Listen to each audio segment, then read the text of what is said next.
Hi అండి, welcome back to my channel.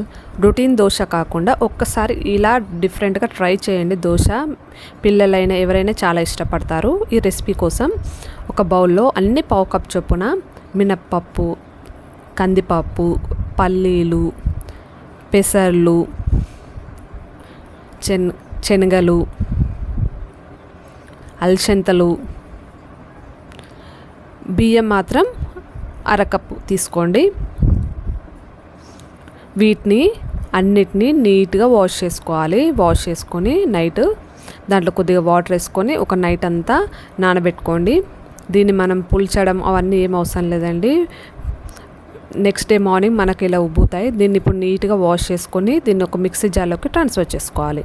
ఎందుకంటే నీట్గా వాష్ చేసుకుంటే మనకు ఇవన్నీ పప్పులు కదండి, కొంచెం స్మెల్ వస్తాయి. కాబట్టి దీన్ని నీట్గా వాష్ చేసుకోవాలి.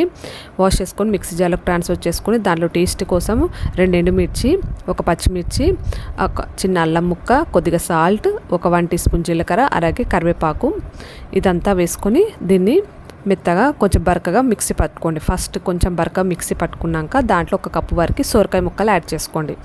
ఎందుకంటే సోరకాయ యాడ్ చేస్తే ఈ దోశకి కొంచెం డిఫరెంట్ ఫ్లేవర్ వస్తుందండి. ఇప్పుడు ఆ సోరకాయ మిగిలినంతా మళ్ళీ మెత్తగా మిక్సీ పట్టుకొని ఒక బౌల్లోకి ట్రాన్స్ఫర్ చేసుకోండి. చూసారా, పిండి ఇలా అవుతుంది మనకు.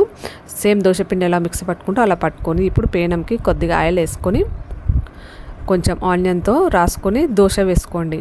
అంతే అండి, చాలా ఫాస్ట్గా ఉంటుంది. రెసిపీ కూడా అంతే హెల్దీ కూడా. నార్మల్ దోశ కన్నా ఈ దోశ బెటరే కదా అండి ఎవరికైనా.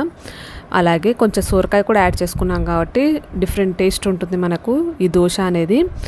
ఇక అందరికీ తెలిసిన ప్రాసెస్ కండి. దోశ ఎలా చేసుకుంటాం అలా స్టైల్లో చేసుకొని 2 వైపులా కాల్చుకొని దీన్ని మీరు టమాటా పచ్చడితో సర్వ్ చేసుకుంటే సూపర్గా ఉంటుందండి రెసిపీ. టమాటా అంటే పూర్తి టమాటా కాకుండా కొంచెం పల్లి ఇంకా టమాటా మిక్స్ చేసుకొని పచ్చడి చేసుకోండి, సూపర్గా ఉంటుంది రెసిపీ. దీంట్లో ఇంకా మనం సొరకాయ కూడా యాడ్ చేసుకున్నాం కదండి.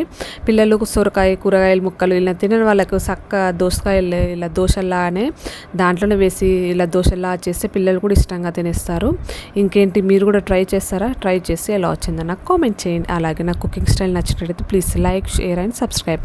వీడియో మాత్రం నచ్చితే ప్లీజ్ లైక్ చేయండి. మీ లైక్ నాకు చాలా ఇంపార్టెంట్. And thank you.